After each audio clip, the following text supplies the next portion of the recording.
불안은 정도의 차이는 있겠지만 근심, 걱정, 염려, 두려움 등으로 발전하게 만드는 것인데 이 불안이라는 그 의미는 초조하여 안절부절 못하는 과민한 정서적 긴장을 말하고 있습니다. 불안이 심해지면 우울증으로 발전될 수 있고요. 또한 불안 증세로 과민 반응, 사소한 자극에 대한 신경질, 인내와 절제의 여유가 없는 조급함, 집중력과 기억력의 현저한 저하 장애, 수면 부족 등으로 나타나게 되고요. 설사를 하게 되고 혈압이 고르지 못하고 가슴이 답답하고 심장이 두근거리고 소변을 자주 누게 되고 발기분응 혹은 불감증에 빠지게 됩니다. 심한 경우. 그래서 우리는 정서적으로 이렇게까지는 빠져서는 안 된다는 것입니다. 조심해야 되지만은 이런 불안 증상이 나타나서는 안 된다는 것입니다. 그런데 최근에 서울대학병원 김봉영 교수의 연구 결과에 따르면 지난 2월부터 6월까지 서울대 어린이병원에 우울증 및 불안 장애로 내원한 환자 136명 중 65%가 코로나 사태로 친구나 교사와 교류가 줄고 신체 활동이 감소하면서 증상이 악화한 것으로 조사되었고요. 이탈리아에서는 코로나19에 걸렸다가 회복된 402명을 한 달 동안 추적 조사한 결과 그들이 코로나19로 치료는 되었지만 42%는 불안감을 호소했고요.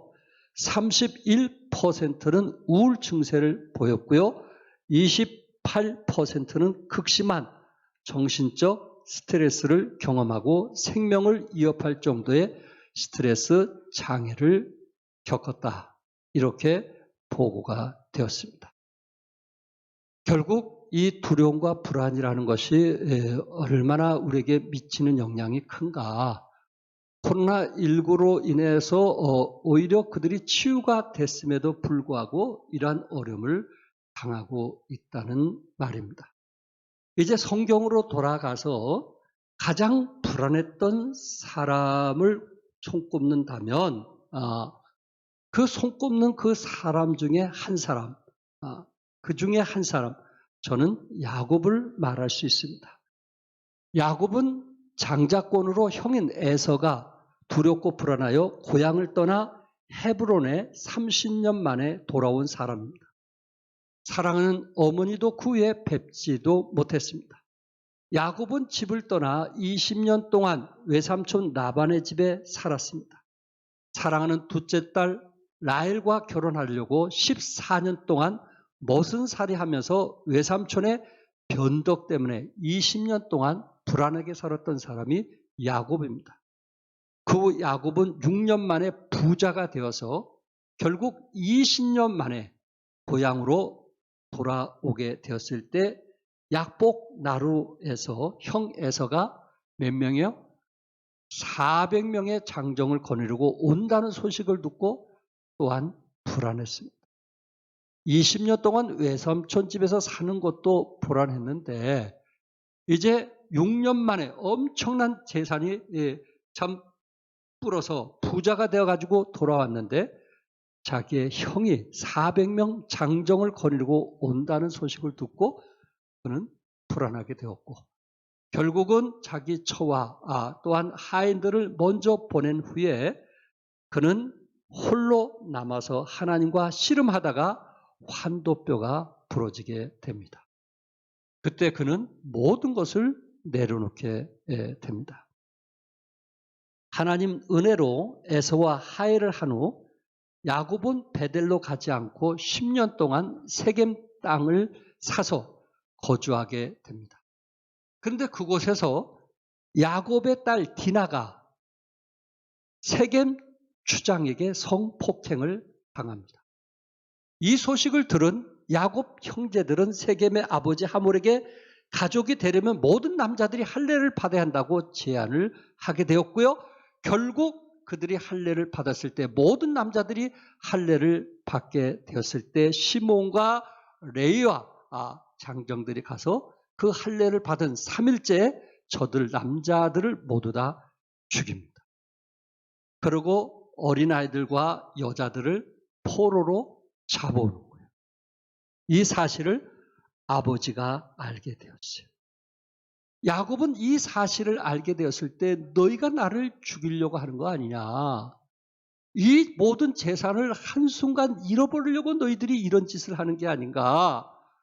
야곱이 얼마나 불안했으면 지금 자식들을 나무라는 거예요. 어떻게 보면 성폭행 당한 그 사랑하는 딸을 품어주고 위로해야 되는데 사람이 불안에 떨면요 정신이 없는 거예요. 뭐가 우선인지를 모르는 거예요. 지금 딸을 격려해야 되고 자식들을 격려하고 안아주고 우리가 그래도 열심히 살자 이렇게 해야 될 판국에 야곱은 지금 자식들에게 나무라고 있는 거예요. 너희들이 나를 죽이려고 하느냐? 너희들이 나를 죽이려고 하느냐? 지금까지 모아둔 거 너희들이 다 빼앗아 가는구나 하면서 화를 내는 장면이 있습니다. 참 이런 과정을 통해서 야곱의 그 삶 자체가 얼마나 불안했는가. 야곱이 바로 왕을 만났을 때 130세에 뭐라고 한지 아시죠? 나는 나그네로서 험악한 인생을 살았다면서. 무슨 인생? 험악한. 이게 야곱의 고백이거든요. 얼마나 힘들었으면 인생 살아가면서 장자권을 이제 소유하면서 그때부터 20년 동안 하란 땅에서 머슴살이 하게 되었고 세겜에서 10년 동안 살다가 30년 만에 고향에 돌아옵니다. 그런데 또한 형이 장정을 400명을 데리고 죽이려고 쫓아온다는 그 사실 때문에 두려웠고 불안했던 야곱. 이게 우리 인생 아닌가요? 우리 인생 아닌가요? 지금 여기 자리에 다 앉아 계시지만 편한 것 같지만 과거를 돌이켜볼 때 그 순간순간 불안했을 때가 얼마나 많았느냐 말이에요. 예. 이보다 더 불안할 때가 얼마나 많았었느냐 말이에요. 정말 하나님 은혜로 여기까지 우리가 오게 되었는데 참 야곱은 이렇게 아마 믿음의 영웅 중에 가장 큰 불안을 가졌던 사람 중에 한 사람이 아닌가라는 생각을 해보면서 그렇다면 야곱은 어떻게 신앙으로서 이 불안을 회복했는가? 우리 그리스도인들이 때로 염려할 수 있고 두려워할 수 있고 불안할 수 있지만 이것을 세상적으로 풀기보다는 신앙 안에서 어떻게 풀 때 우리는 불안을 잠재울 수 있으며 승리할 수 있는가 하는 말씀을 드리고자 하는 것입니다. 첫째, 야곱은 예배가 회복되었다는 것입니다. 예배가 회복되지 않으면 결코 우리의 불안을 해방시킬 수가 없습니다. 우리 35장 1절만 같이 읽겠어요. 다 같이 시작. 하나님이 야곱에게 이르되 일어나 베델로 올라가서 거기 거주하며 네가 내 형 에서의 낫을 피하여 도망하던 때에 내게 나타났던 하나님께 거기서 제단을 쌓으라 한지라. 이렇게 불안하고 염려했던 야곱에게 하나님은 나타나셨어요. 그러면서 어디로 지금 가라고 하신 거예요? 베델로 가라는 거예요. 베델. 네. 베델로 가라는 거예요. 불안했던 사람에게 늘 하나님은 가까이 찾아오시거든요. 두려워했던 사람에게 하나님은 가까이 찾아오시거든요. 낙심한 사람에게 하나님께서는 가까이 찾아오셔서 뭐라고 말씀하냐면은 베델로 올라가라는 거예요. 아들아, 얼마나 힘드냐, 얼마나 어렵냐, 걱정하지 말라 이렇게 말씀하실 수도 있는데 하나님께서 지금 야곱이 불안한 것을 보게 된 거예요. 왜냐하면 세겜에 있는 모든 남자를 다 죽였기 때문에 그 근처에 가나안족과 브리스 족속들이 연합해서 쳐들어온다는 것을 야곱은 너무나 잘 알았던 거예요. 이 세겜 족속들과 그들이 친분이 있다는 것을 야곱은 거기서 10년 동안 살면서 너무나 잘 알고 있었던 거거든요. 이제는 우리가 도망가도 소용이 없는 거예요. 그들에게 어차피 이래도 죽고 저래도 죽는다는 것을 야곱은 너무나 잘 알았어요. 그래서 화가 나서 그 아들들에게 너희들이 나를 죽이려고 하느냐? 너희들이 나를 죽이려고 하느냐? 얼마나 화가 났으면 그렇게 말을 했겠느냐 하는 거예요. 그리고 내가 20년 동안 타향살이하면서 벌어온 이 모든 것을 한순간 너희들이 잃게 만드느냐. 야곱은 얼마나 속이 상했으면 자식을 자식으로 지금 보이지가 않는 거예요. 너무나 화가 난 거예요. 베델이라는 것은 어느 곳입니까? 창세기 35장에 보면은 위기의 순간에 야곱을 찾아오신 하나님에 대한 기록입니다. 하나님은 야곱에게 찾아오셔서 어디로 올라가라 했어요? 베델로 올라가라고 말씀하셨어요. 그곳에 가서 뭘 쌓으라 했어요? 제단을 쌓으라 했어요. 하나님께서는 지금 야곱에게 숫곳이나 세겜에 머물지 말고 베델로 올라가라는 것입니다. 베델이 야곱이 집을 나와 진보대를 들고 외삼촌 집으로 갈 때에 하나님을 만났던 장소가 어디예요? 베델이에요. 또한 그곳에서 하나님이 약속하신 곳이 베델이에요. 하나님은 지금 야곱에게 베델을 기억하게 한 거예요. 두렵고 불안한 사람에게 지금 베델을 기억하게 하는 거예요. 야곱이 부모와 함께 있던 장소가 부엘세바입니다. 이곳에서 어머님 고향인 하란까지 약 1000km가 넘는 그 먼 길을 마다하지 아니하고 그는 한 달 이상 아마 걸어서 보따리 짐을 들고 먼 길을 가던 중 지쳐서 돌베개를 베고 잠을 자게 되었어요. 그곳이 어딘지 아세요? 베델이요.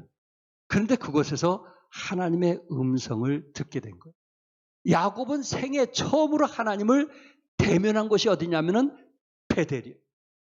하나님께서 꿈속에 나타나셔서 야곱에게 약속을 하십니다. 창세기 28장에 보면은 첫 번째 네가 누워있는 땅을 너와 내 자손에게 주겠다고 13절에 말씀했고 두 번째는 내 자손이 번성할 것이라고 14절에 말씀했고 세 번째 너와 함께하여 너를 지키겠다고 15절에 말씀했거든요. 그가 베델의 장소에서는 그 장소가 어떤 장소냐면은 하나님이 한마디로 너와 함께해서 하나님이 너를 축복해 주겠다는 약속이거든요.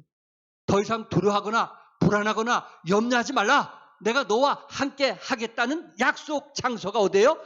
베델이었어요. 잠에서 깬 야곱은 베고자 한 돌을 기둥으로 세우고 그 자리를 하나님의 집이라는 뜻의 베델이라고 했고요. 그리고 그곳에 서원하기를 첫 번째는 하나님이 나의 하나님이 되실 것이라는 거. 두 번째는 기둥으로 세운 돌이 하나님의 집이 될 것이라는 거. 내가 이곳에 다시 돌아올 때 반드시 이곳에 예배를 드리겠다는 것을 약속했고 세 번째는 하나님께서 주신 모든 것에서 11조, 10분의 1을 반드시 하나님께 드리겠다고 창세기 28장에 서원하는 내용입니다. 야곱이 가장 힘들고 두려워하고 불안했을 때 하나님과 만남의 장소였고요. 예배의 장소였고요. 또한 자발적으로 하나님께 서원했던 장소가 베델입니다. 야곱은 부모를 떠나서 30년이라는 세월이 흘렀어요. 그런데 놀랍게도 30년 전에 하나님께서 말씀하셨고 약속하신 것이 이루어졌어요? 이루어지지 않았어요? 이루어졌어요. 그가 돌아올 때 정말 번성했고 부유했어요. 그런데 하나님은 잊어버리지 않는데 야곱은 그 약속을 잊어버렸던 거예요. 약속대로 베델로 가서 하나님께 단을 쌓기는커녕 음란과 방탕과 제약이 들고 있는 세겜 땅에 머물면서 살았다는 것입니다. 세겜이라고 하는 것은 살기가 참 좋은 곳이에요. 베델이라는 것은 해발 800m가 넘는 높은 곳이지만 세겜은 낮고 풍성한 목초지가 많기 때문에 경제적으로 번성할 수 있는 장소이기도 합니다. 세겜에서 베델까지 약 32km, 80리 떨어져 있는데 조금만 더 가면 베델인데 그 세겜에서 10년 동안 머물고 있었어요. 베델에서 부모의 고향인 헤브론까지 40km 100리만 가면은 부모에게 고향에 갈 수 있는데 그곳에 가지 않냐고 10년 동안 머물렀던 것입니다. 하나님은 지금 야곱에게 다시 한번 상기시켜 주는 것입니다. 기억나게 하는 것입니다. 일어나 베델로 올라가라. 그리고 그곳에 제단을 쌓으라고 말씀을 했어요. 불안해하지 말고 염려하지 말고 그곳에 머물러 있지 말고 제단을 쌓으라. 이러다가 내가 죽지 않을까 겁내지 말고 이러다 모든 것을 잃어버리지 않을까 두려워하지 말고 일어나 베델로 올라가라. 이렇게 말씀을 했던 것입니다. 야곱은 시몬과 레이가 세겜 남자들을 죽였을 때에 창세기 35장 30절에 너희가 내게 화를 끼쳤도다. 가나안 족속과 브리스 족속이 나를 치고 나를 죽일 것이며 나와 내 집이 멸망할 것이다 라고 자식들에게 지금 훈계를 한 것을 보게 됩니다. 어찌 너희들이 내게 화를 끼치느냐. 그리고 가나안 족속과 브리스 족속이 쳐들어왔을 때 나도 죽게 될 것이고 나와 내 집에 있는 모든 사람들이 다 모든 짐승까지 멸망할 것이다. 그러니 야곱이 얼마나 두려웠을까요? 이 순간 얼마나 그 마음이 불안했을까요? 좀 이해되시겠죠? 이 불안할 때 조심하십시오. 염려할 때 조심하십시오. 두려울 때 조심하십시오. 정신을 차리지 못하는 거예요. 해야 될 일을 하지 못하는 거예요.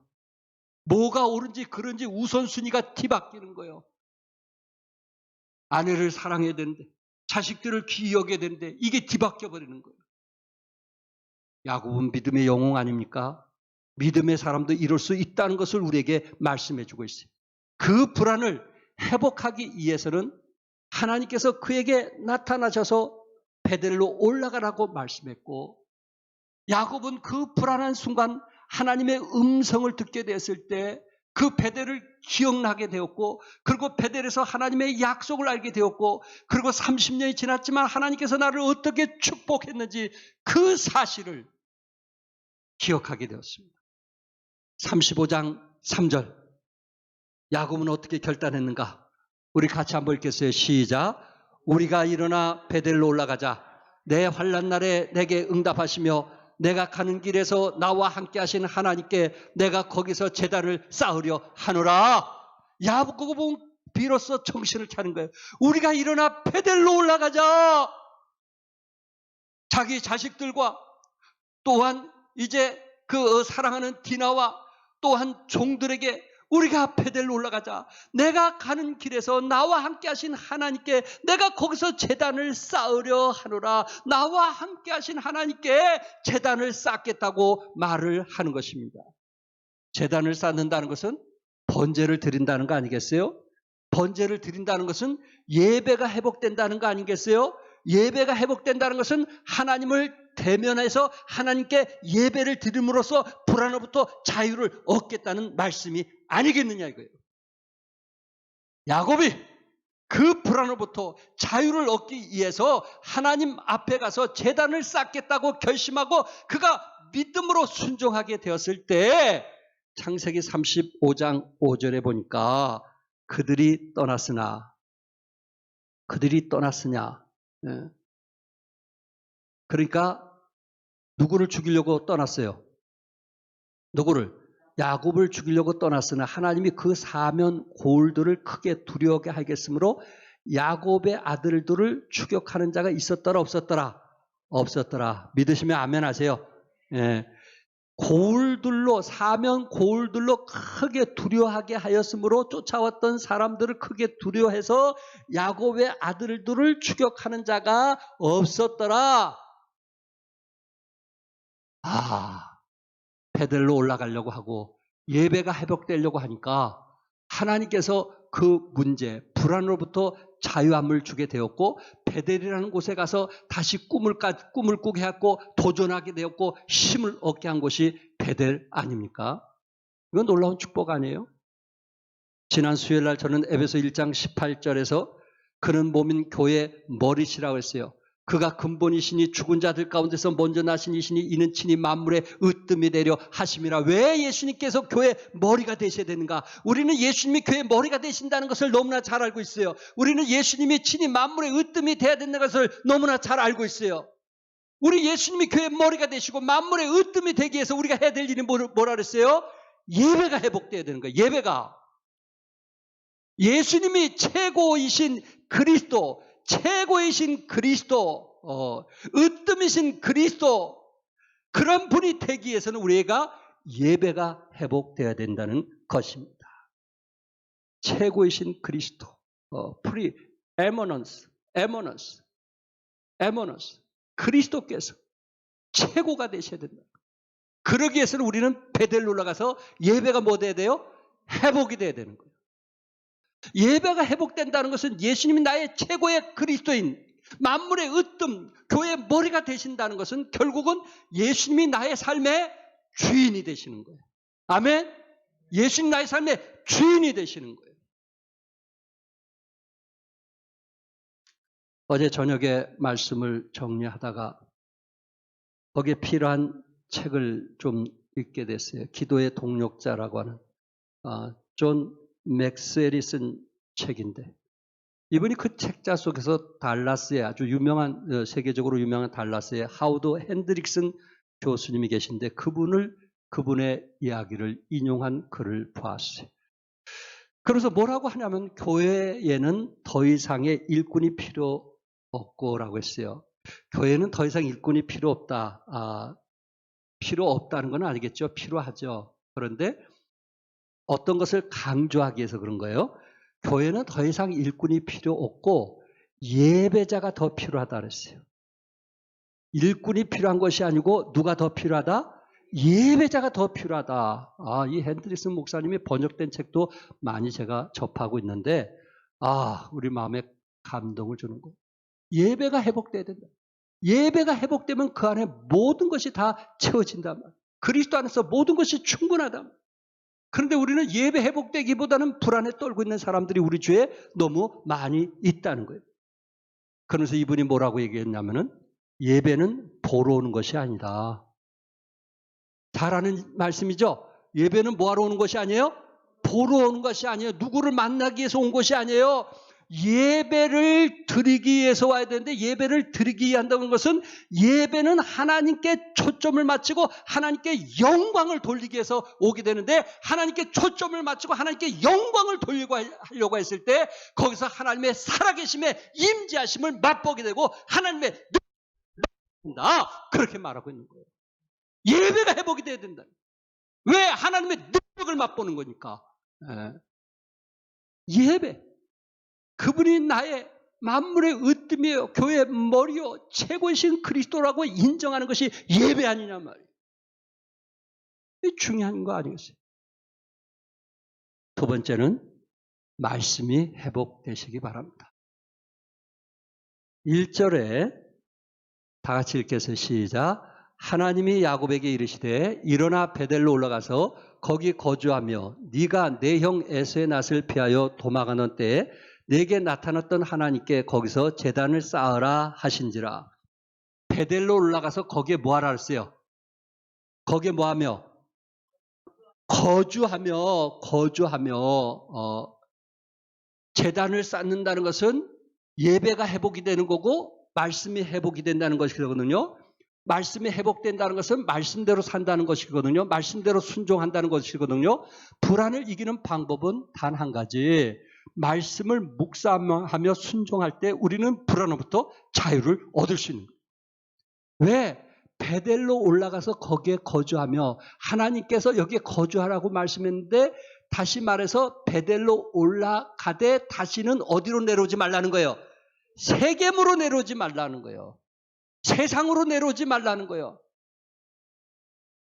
믿음으로 살기로 원했다면 계속해서 그 믿음 안에서 거하라는 거예요. 말씀을 의지하면서 묵상하면서 하나님의 집에 거할 때 불안으로부터 자유를 얻을 수 있다는 말씀입니다. 자, 그럴 때 어떤 역사가 일어났는지 창세기 35장 10절과 11절 너무나 중요한 말씀이라 같이 읽겠어요. 시작. 하나님이 그에게 이르시되 내 이름이 야곱이지만은 내 이름을 다시는 야곱이라 부르지 않겠고 이스라엘이 내 이름이 되리라 하시고 그가 그의 이름을 이스라엘이라 부르시고 하나님이 그에게 이르시되 나는 전능한 하나님이라 생육하며 번성하라 한 백성과 백성들의 총회가 내게서 나오고 왕들이 내 허리에서 나오리라. 야, 베델에서 참 예배 드리기 위해서 글로 가게 되었고 또 그곳에서 하나님께서 거주하라 그래서 거주하려고 결단을 하게 되었을 때 그 이름이 야곱에서 뭘로? 이스라엘로. 그러고 하나님이 그에게 이르시되 나는 어떤 하나님으로 나타나셨어요?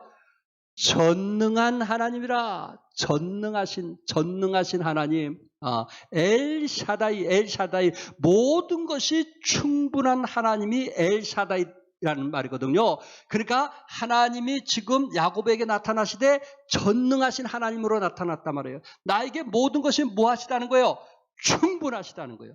전능하신 하나님, 능력 많으신 하나님, 천지를 주관하시고 역사하신 하나님, 생사학업을 주관하시는 하나님께서 지금 말씀하시는 거예요. 야곱이 언제? 야곱이 어느 때? 야곱이 어느 때? 가장 불안할 때. 세겜의 남자들을 다 죽이고 이제는 우리 식구가 다 죽게 되었구나. 나도 죽게 되었구나 하고 가장 불안할 때. 그러고 지금 세겜에 있는 남자들을 다 죽여서 이제는 적군들이 쳐들어와서 자기를 죽이려고 하는 가장 불안할 때도 있었지만 더 불안할 때가 어느 때인지 아세요? 그 35장에 보면 참 야곱의 인생이 이렇게 슬프고 불안할 수가 없어요. 35장 전체적으로. 그 야곱의 불안이 35장에 거의 다 기록되어 있어요. 자, 보세요. 8절에 어머니 리브가의 유모 두보라가 죽었어요. 리브가 어머니 유모, 그래도 자기에게 젖 먹여줬던 두보라가 죽었어요. 얼마나 슬프겠어요? 또한 19절에 야곱이 가장 사랑했던 아내 누가 죽었어요? 라헬이 베냐민을 낳다가 죽었어요. 세상에 자기가 가장 사랑하는 아내가 죽었어요. 이보다 더 슬픈 일이 어딨겠어요? 이보다 더 힘든 일이 어딨겠어요? 22절에 장자 루벤이 자신의 첩 비라와 통간을 한 일이 벌어지게 돼요. 그래서 야곱은 그때부터 이 루벤의 장자권을 박탈시키게 됩니다. 자기가 사랑했던 비라와 이 루벤이 이런 간통죄를 범한 거예요. 29절에 야곱의 아버지 이삭이 몇 세? 180세에 소천하신 거예요. 자기가 사랑했던, 그렇게 믿었던, 의지했던 누가? 이삭. 아버지, 어머니를 보지 못했는데도 돌아가신 걸 보지 못했는데 이제 사랑하는 아버지마저도 잃은 거예요. 이보다 더 슬프고 이보다 더 힘들고 이보다 더 불안할 때가 어디 있느냐 말이에요. 더 이상 자기가 의지할 사람은 아무도 없어요. 사랑했던 부모도 이제 자기가 보는 앞에서 떠났어요. 사랑했던 자기 그 아내도 떠났어요. 그리고 상상할 수 없는 일이 가정에서 일어났어요. 디나가 다른 추장에게 강간당했을 때도 마음이 아팠는데 이제는 집안에서 이런 일이 일어났으니 야곱은 더 이상 자기 힘으로 할 수 있는 게 아무것도 없는 거예요. 야, 이거 돈 벌어봤자, 돈 많아봤자 이게 결국 이거 행복한 게 아니라는 것을 아주 그냥 철저하게 깨달은 사람이 누구냐면 야곱이에요. 가지면 행복한 줄 알지만 누리면 즐거울 줄 알지만 결코 그렇지 않다는 게 야곱을 통해서 우리가 배울 수 있는 교훈이에요. 그럴 때 누가 나타나신지 아세요? 가장 불안하고 슬픔 중에 누가 나타나신지 아세요? 엘샤다이, 전능하신 하나님, 모든 것을 채워주시는 하나님, 모든 것을 풍족해 하신 하나님이 나타나셔서 말씀하신 거예요. 얼마나 감사해요. 이런 하나님 우리가 의지해야 되지 않겠어요? 자, 창세기 35장 14절과 15절에 같이 읽겠어요. 시작. 야곱이 하나님이 자기와 말씀하시던 곳에 기둥 곧 돌 기둥을 세우고 그 위에 전제물을 붓고 또 그 위에 기름을 붓고 하나님이 자기와 말씀하시는 곳의 이름을 베델이라 불렀더라. 야, 하나님이 자기와 말씀하시던 곳에, 하나님이 자기와 말씀하시던 곳의 이름을 베델, 하나님께서 말씀해 주신 장소, 그곳을 뭐라고 했어요? 베델이라. 엘샤다이라고 하는 하나님께서 나타나셔서 말씀하신 그곳에 베델이라는 이름을 이제 지어주게 되었고 그곳에서 하나님 앞에 산제사를 드리게 되었습니다. 얼마나 아름다웠습니까? 그러니까 야곱은 하나님의 말씀을 기억했다는 거예요? 기억하지 않았다는 거예요? 기억했다는 거예요. 불안을 이기려면 하나님의 말씀을 되새기는 것밖에 없어요. 부활하신 예수님께서 볼지어다 내가 세상 끝날까지 너희와 어떻게 있으리라 항상 함께 있으라고 말씀했던 것처럼 그 말씀, 우리 주님께서 말씀한 것을 기억하시고 승리하시기 바랍니다. 여러분, 불안감이 올 때 세상 사람들은 이것을 어떻게 대처하는지 아세요? 불안감이 오게 됐을 때 세상 사람들의 대처 방법은 세 가지라고 합니다. 이 불안감이라는 것은 막연하며 분명하지가 않는 게 불안감이거든요. 두려움은 분명히 대상이 있는데 이 불안은 대상이 없는 거예요. 막연한 거예요. 그런데 세상적으로 이렇게 세 가지 방법으로 해결하는 거예요. 첫째, 순응형이에요. 순응형. 무슨 형? 순응형. 불안감이 오면 사람이 거기에 순응에 따른 거예요. 환경에 저항하지 못하고 따라가는 걸 갖고 순응형이라고 해요. 예를 들어서 직장 상사가 어떤 식당에 가서 자기가 원하는 것을 먹을 때 그 밑에 있는 사람은 그 음식이 자기가 마음에 안 들지만 뭐 하는 거예요? 순응하는 거예요. 따르는 거예요. 그걸 갖고 순응형이라고 해요. 왜? 내가 저분에게 믿게 보였다가는 왕따 당할 것 같고 진급이 되지 않을 것 같은 이런 불안한 감이 있기 때문에 그냥 그 사람에게 순응을 한다고 해요. 거절을 못해서 따르지만 마음은 뭐 할까요? 불편한 거예요. 이런 걸 갖고 순응형이라고 해요. 근데 이런 사람들은 뒤를 돌아서 그 사람을 뒷담을 하게 되는 거예요. 대부분. 뒷담. 불안해서 순응은 하지만 이렇게 하지 않았다가 내가 저 사람에 무슨 해를 당할까봐 순응하는 척 하지만 뒤로 돌아서면 그 사람을 뒷담하는. 두 번째는 불안감이 올 때 공격형이 있다는 거예요. 공격형. 불안하니까 현대인 바리새인들처럼 세리들을 정죄하고 비난하며 판단하는 것처럼 사람이 불안하면요 교만하게 보인다는 거예요. 사람이 불안하면은 다른 사람에 대해서 공격을 하게 되는 거예요. 나는 완벽하지만 당신이 완벽하지 못하다고 항상 상대방에 대해서 모든 잘못을 상대방에게 뒤집어 씌운다. 왜? 그러면 내 마음이 뭐하니까? 이 죄성을 가진 사람의 마음이 편하니까. 이런 사람들은 강박증이 심하다고 그래요. 강박증이. 그거를 꼭 해야만 마음이 편한 거예요. 집안의 청소를 다 해야만 마음이 편한 거예요. 강박증. 강박증이라는 것은 다른 사람보다는 좀 심한 걸 갖고 강박증이라는 거거든요. 그 사람은 그렇게 해야만 마음이 편안한 거예요. 완벽은 필요하지만 이게 강박증까지 가서는 안 되는 거예요. 그러니까 내가 강박증 때문에 그걸 해야 되니까 그것을 다른 사람에게도 뭐 하는 거예요? 요구하는 거예요. 공격하는 거예요. 왜 당신은 못하냐고. 나는 하는데 왜 당신은 못하냐고. 자기 마음을 편하게 해서 불안감으로부터 좀 편안함을 얻기 위해서 이렇게 상대방을 공격하는 공격형이 있습니다. 세 번째는 거리두기형이라고 해요. 거리두기형. 이런 사람은 대부분 신부나 목사나 좀 이렇게 좀 국회의원이나 권세 있는 사람들이 보통 나타나는 것인데 거리두기. 같이 모여서 절대적으로 뭐 같이 레크레이션이나 친교나 이런 걸 안 하는 거예요. 항상 사람과 뭘 두는 거예요? 거리를 두는 거예요. 딱 거리를 두는 거예요. 거기까지는 안 가는 거예요. 항상 거리를. 근데 가까운 것 같을 때 왠지 먼 사람 있죠. 친근감이 없는 사람, 그런 사람 있잖아요. 그 사람이 스스로 뭘 두는 거예요? 거리감. 내가 그 사람하고 가까이 가면 내 속에 있는 것이 다 드러나 보일까봐 그것이 두려워서, 그것이 불안해서 거리를 딱 두는 거예요. 유지하는 거예요. 이게 불안한 사람에서 오는 특징이라고 합니다. 정동석 교수님이 저에게 강의할 때도 그분이 이 결혼 후에도 굉장히 아내하고 다툼을 했다고 합니다. 남들이 보기에는 정말 이제 그 대사 밑에서 일을 통역하는 사람이기 때문에 멋있잖아요. 남들이 울어보는 사람이에요. 근데 집에 들어오면 싸우는 거예요. 다투는 거예요. 자기의 불안을 그걸로서 채우는 거예요. 또한 송기름 목사님도 초기에 또한 아내와 많이 다퉜다. 왜냐하면 아내가 부잣집 여인이었거든요. 자기는 아주 가난한 집에서 살았던 사람이에요. 그래서 치약 문제라든지 이런 것 때문에 싸움을 많이 했다는 얘기를 하고 있어요. 그래서 설교할 때는 거룩했는데 집에 들어올 때는 늘 다툼이 시작되다가 그것이 해결되면서 아주 건강한 이제 가정을 가지고 있다는 이야기를 하고 있습니다. 사랑하는 성도 여러분, 여러분은 어떻습니까? 내가 정말 불안할 때 우리가 순응형으로 할 수 있어요. 어쩔 수 없이 다른 것처럼 할 수도 있어요. 또한 공격형으로 왜 당신은 꼭 그러냐고 모든 책임을 그 사람에게 물을 수도 있어요. 거리두기형처럼 살아갈 수 있어요. 그러나 그것은 하나님이 기뻐하시는 것이 아니에요. 하나님이 기뻐하시는 것이 아니에요.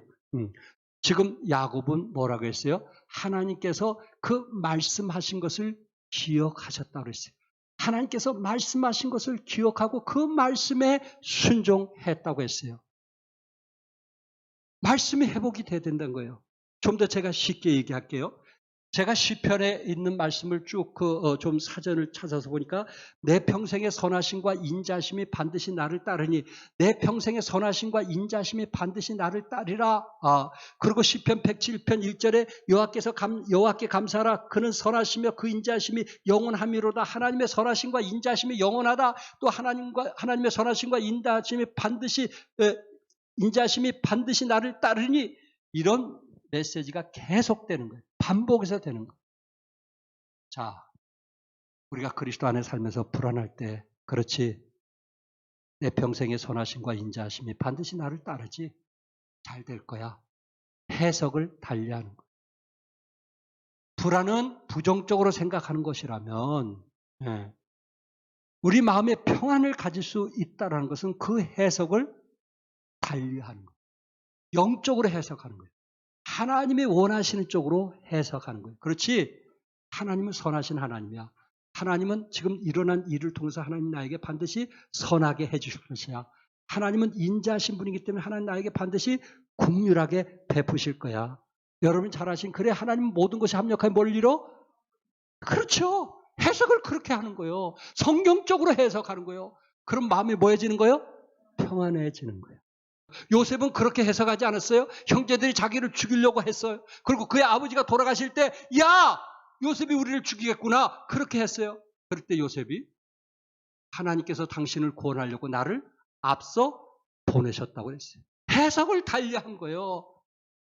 하나님께서 요셉을 형통케 하셨던 것은 그런 매 고난과 어려움이 있을 때마다 해석을 하나님이 기뻐하신 쪽으로 하신 것을 믿으시기 바랍니다.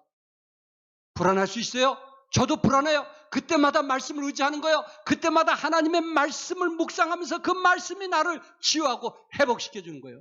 여러분 말씀을 들으면서 회복이 되지만 저는 말씀을 전하면서 회복이 되는 거예요. 아멘? 말씀이 회복시키는 거예요. 말씀. 이거보다 더한 것이 어디 있겠어요?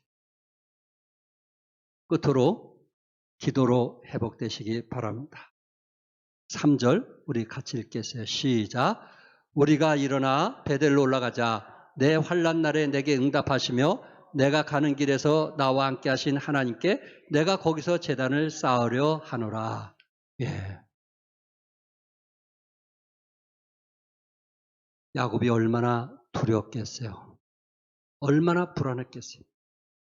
그러나 야곱은 이런 믿음을 가졌어요. 우리가 일어나 베델로 올라가자. 베델로 올라가면 내 환난 날에 내게 응답하시며 내가 환난 받을 때 하나님께서 뭐 할 것을 믿었어요? 응답할 것을 믿었어요. 환난 날에 하나님께서 뭐 할 것을 믿었어요? 응답할 것을 믿었어요. 믿으시면 아멘 하세요. 그래서 창세기 35장 5절 아까 말씀드렸어요. 그들이 발행하였으나 하나님이 그 사명 골들로 크게 두려워하게 하신 거로 야곱의 아들을 추격하는 자가 뭐했더라? 없었더라. 아멘. 뭐했더라? 없었더라. 그 일을 누가 막아주신 거예요? 하나님이 막아주신 거예요. 이제 정리합니다. 야곱은 약복나루에서 형 에서가 장정 몇 명을 데리고 온다 그랬어요? 400명을 데려온다 할 때 얼마나 불안했어요. 그 순간 또 거기서 모든 것을 잃은 거예요. 400명, 훈련된 400명 앞에 야곱은 자기도 죽을 뿐만 아니라 처자식도 다 죽을 것이고 그리고 그동안 벌어왔던 모든 것을 한순간 잃는다고 생각됐을 때 얼마나 불안했어요. 그런데 야곱은 처자식 먼저 모두 다 보내고 약복강강에서 혼자 하나님과 뭐 했어요? 씨름하는 거예요. 결국 그동안 야곱은 다른 사람과 모두 함께 해서 좀 위로와 힘이 되었지만은 결국 하나님과 관계에서는 홀로 서기를 해야 되는 거예요. 두려움이나 우울로부터 자유와 힘을 얻으려면 하나님께 어떻게 서야 되냐면은 홀로 서야 되는 거예요. 우리는 결국 홀로 서는 것을 배워야 되는 거예요. 야곱은 하나님께 홀로 섰어요. 모든 거 다 내려놨어요. 그가 벌었던 재산 모든 거 다 그가 누렸던 처자식 모든 거 다 내려놨어요. 먼저 보냈어요. 그리고 하나님께 씨름을 했어요. 한도뼈가 어긋나서 그 당시 한도뼈가 어긋나면 걷지도 못한다고 합니다. 지팡이 짚고 걷는 거 그건 아무것도 아니래요. 의학적으로 걸을 수가 없대. 기어다닌다는 거예요. 그랬을 때 야곱은 하나님을 만나게 됐을 때 그곳을 브니엘이라고 했고 그 브니엘이라는 뜻은 하나님과 대면하여 생명을 보존했다는 거예요. 하나님과 대면하여 뭘 보존했어요? 생명을 보존했다. 하나님과 비대면하면 안 돼요. 하나님과 뭐 해야 돼요? 대면해야 돼요. 하나님과 만나야 되는 거예요. 그래야 우리는 영생을 얻게 되고 하나님과 만나면 마음의 지병으로부터 치료를 받게 되고 불안을 이기며 주님을 대변하면 여러분이 기도에 응답받으심을 믿으시기 바랍니다. 대면하는 거예요. 언젠가 한번 홀로 서기를 해야 되는 거예요. 코로나19로 어려울 때 예배당에 와서 한번 하나님과 대면해 보지 않겠어요? 하나님과 기도해 보지 않겠어요? 우리는 베델로 올라가야 돼요. 그리고 하나님을 대면해야 돼요. 그래야 두려움으로부터 자유를 얻을 수 있어요. 이 말씀 읽고 마치겠습니다. 시편 42편 5절입니다. 같이 읽고 마치려고 합니다. 다시 시작. 어찌하여 내 속에서 불안해하는가? 너는 하나님께 소망을 두라. 아멘. 어찌하여 내 속에서 불안해하는가? 너는 하나님께 뭐하라? 소망을 두라. 하나님께 소망을 두며 믿음으로 불안을 박차고 뛰어나와 평안을 얻으시기를 주님의 이름으로 축복합니다. 기도하겠습니다.